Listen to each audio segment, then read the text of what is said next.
Okay, hello, Mr. Smith. I'd like to thank you for taking some time out of your schedule and giving me this opportunity to brief you on where we're currently at with the Frank's Place Hostel. As you can see from the first opening picture here, some vast changes, specifically with the yard.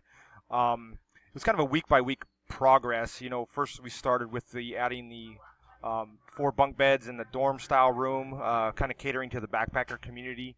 We then turned the master bedroom into a private rental, um, adding some just nice features in there, including the three bathrooms. We added hot water, aircon, two aircon units. I think those were the key to our initial success. Was that something that our competitors did not offer?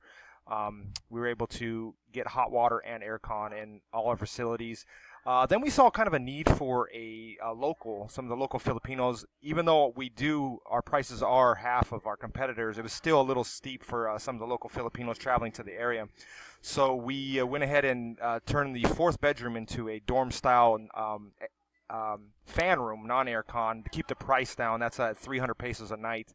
And it's been very popular with the locals coming to the White Beach area. It continually stays booked. They tend to go towards big groups in one room, and not the private rental route that some of the backpackers go. Um, Actually, the backpackers have been renting the private room, I think, because it's the hot shower and the aircon, something they're not used to along their month-long travel through the Philippines. Um, as you can see, the yard there, that was probably our biggest undertakings. Took the longest. It was kind of a marathon, a week-long marathon.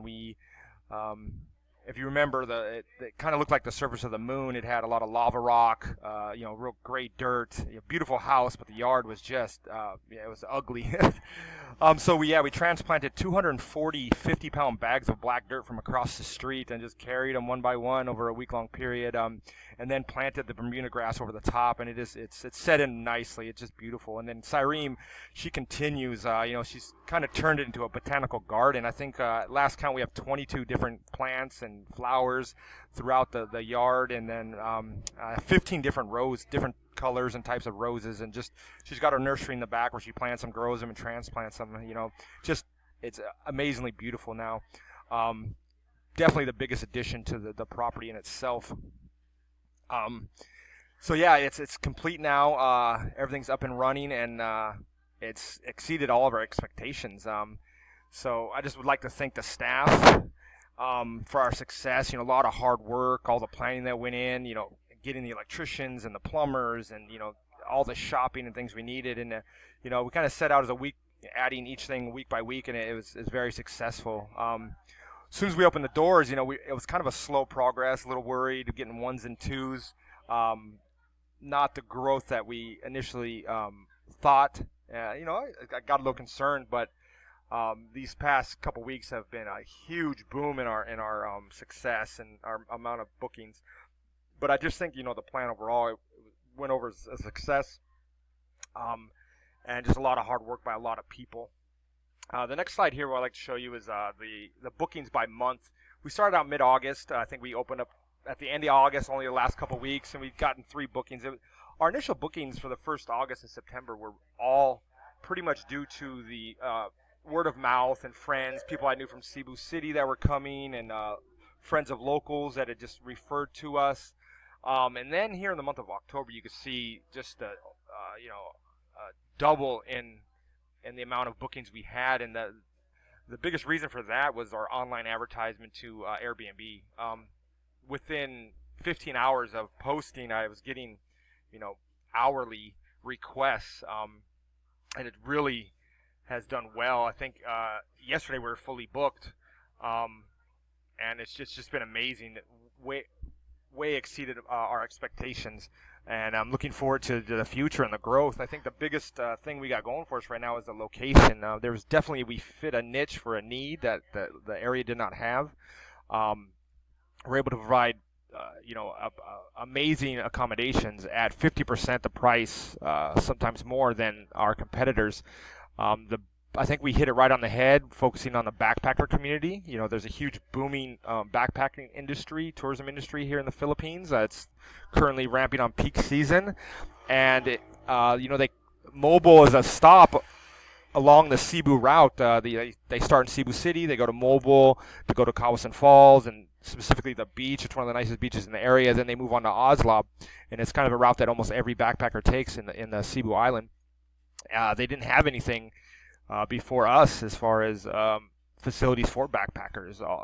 It was catered to the diving community, which is a richer community. They spend a lot more money, so it was all kind of beach resorts, looking at 2,000 to 3,000 pesos a night, where we offer a private room with aircon and AC, or air conditioning and hot water, and some of those places don't even have that because of the water limitations at the ocean. The resorts have to purchase their own water, where we're right on the water pipeline, so we can have unlimited hot water and aircon, so we actually have better facilities than the upper class dive resorts. So I think it's been a blessing all the way around. The location of over by White Beach has hit it on the head as far as market placement and location and timing.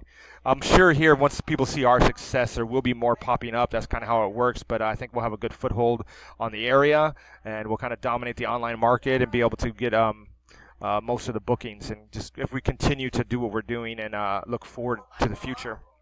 So if you look through here, October it just boomed to the point where we've actually had to turn people away. We'll kind of get into that a little bit further on the briefing. But another big revenue stream that we've, as you know, we started as just a bike rental place, and then transitioned to a hostel. We initially had 5 motorbikes. One got crashed. We're actually fixing that one now.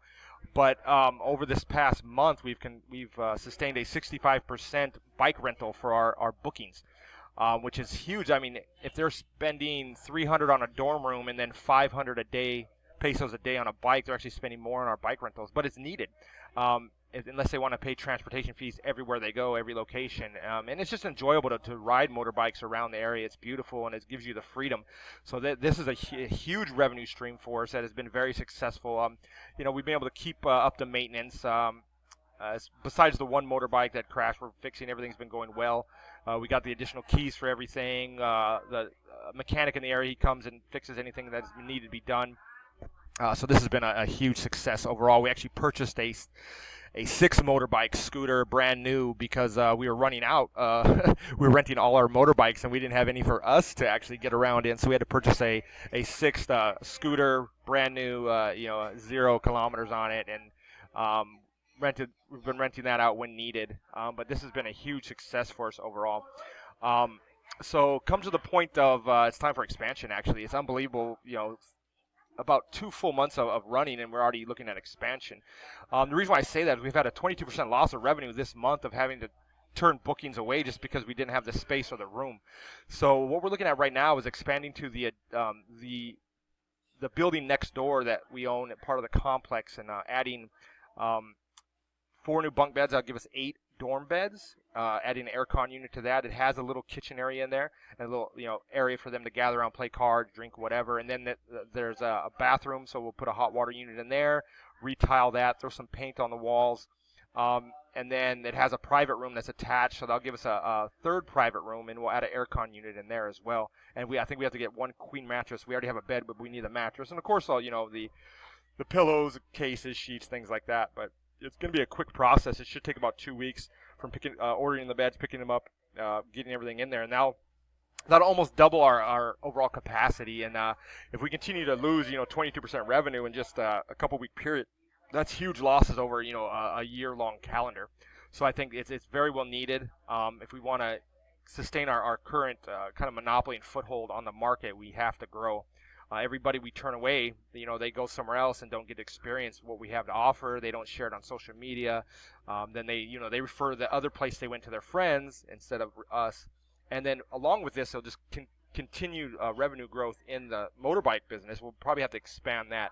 Another revenue stream we're looking at, we've currently implemented a breakfast because there's nothing in the area for anyone to get breakfast before they go on their, sightseeing trip. So we've started with a basic, eggs, bacon, fruit, bread, coffee type thing, and it's, we're charging 120 pesos for that. And pretty much every morning, we get up, cook 4 or 5 meals, and that's, additional 500-600 revenue a day. And plus, it just adds value to where we're at, so our customers don't have to seek outside for that. We want to continue. We have a menu out. I'll forward that to you of lunch and dinner.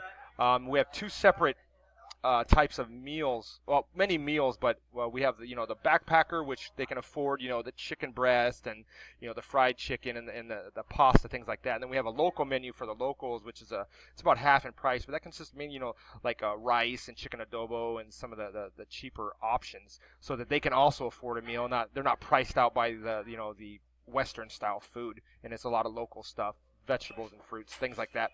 I think this will be a huge success. There's one pizza place within 10 minutes, and it's highly overpriced. You're looking at 400 or 500 pesos a pizza. Locals cannot afford that. So this, I think, is something we can sustain, and then we can probably almost double our revenue just in our kitchen sales.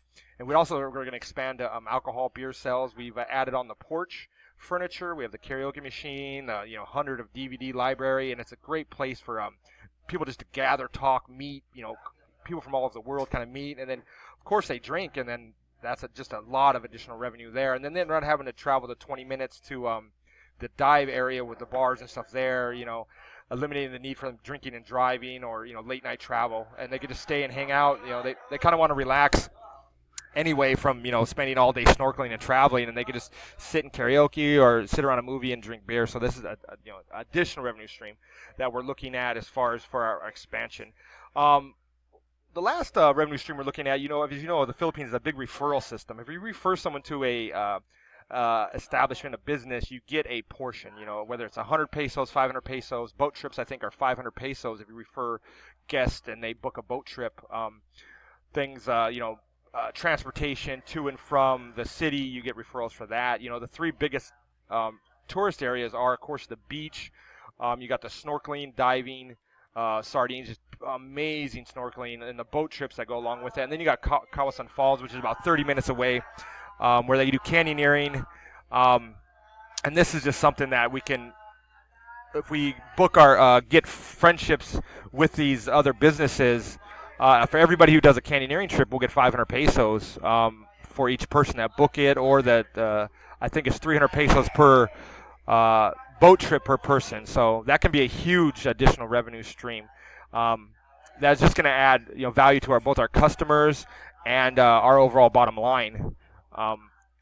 Although we are very successful right now, I just want to caution on chasing the money. That's something that we don't want to do. I think we started off this thing as just trying to provide the best value and the best experience for our customers. And I think as long as we continue to do that, we will be ultimately successful in whatever we do. I'd just like to thank you for your time again. I'll send pictures of everything going on in our food menus, and look forward to getting a reply from you as far as our expansion. Thank you again.